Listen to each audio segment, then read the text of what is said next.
Just the last question I wanted to ask. All of you have had a great opportunity to watch 18 films. It's thanks to your foundation. Thanks to what really fascinates me is that how you bought back those films and the rights. And now, not only you did that, but you also restored these films. And so we are able to watch. Thank you, Hela and Claire, for getting these films to us. And yeah. So that's something which is a great thing for a lot of filmmakers in India. You know, we have got really big filmmakers, and I've been dealing with this problem where most of them don't even know where their films are. When a film like a very big Indian film like Sholay is lost, and what you are seeing on Amazon or YouTube is not R.D. Burman's music; it's Raju Singh. And that's how sad it is. Still, we are restoring it. And what you're seeing is also not the final version of Ramesh Sippy. So my question to you is, what an incredible thing you've done is to bring back to the foundation this 18 films, and we are able to show it thanks to you. Yeah. Well, and I want to end the session with this, you know. As I slowly got older, I realized that films have a life of their own. And some of my films had become almost, I mean, you can say cult film, but I don't like that word. But I feel they had sort of become public domain. They belonged to a lot of people who love these movies. And I produced most of my films, but I never felt that owning the movie was the right thing to do, or was a good thing to do. And I always felt, the more I thought about it, why don't these films own themselves?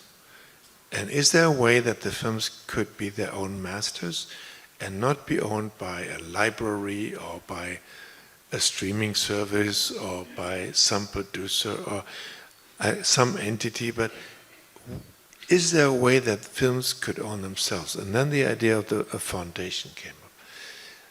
And then my wife and I, we've created this foundation in which the films, it is a beneficiaries foundation. I don't know how you say that in English. The foundation is to serve the films. It's not the other way around. The films, I don't own them anymore. That now that we have restored some of them, they are ready to face the future. They can be seen by audiences long after I'm dead, and then they will not be owned by anybody, but they will be owned by the foundation, who, by the statutes of the foundation, is forced to do everything they can in order to make them survive. Well, they survive on their own by now, and that was maybe the best idea I ever had in my life, because a lot of filmmakers do not own their films. And some filmmakers produce films there and there and there, and in the end, if they want to show a retrospective, they have to go begging. Yeah. And yeah. That's why I could do that. And how important it is. I could do it in 5 cities, I could do it in 6 cities. It's thanks to that. So these films belong to a foundation that is, by the statutes of the foundation, forced to work for the films and not the other way around. So it's a good thing. I recommend it to other filmmakers. You don't have, if you're a filmmaker, you don't have to form an own foundation, but there are foundations who do that work and who like the work you do so marvelously, and you have restored many more films than we do, but we got to know each other at a festival of restored films and started to form a mutual admiration company.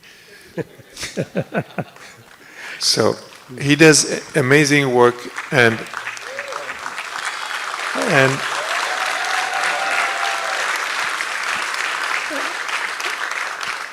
the best part I felt, and that's what really convinced me, when you explained to me that all these movies that we're showing here are for free, I really love you for that.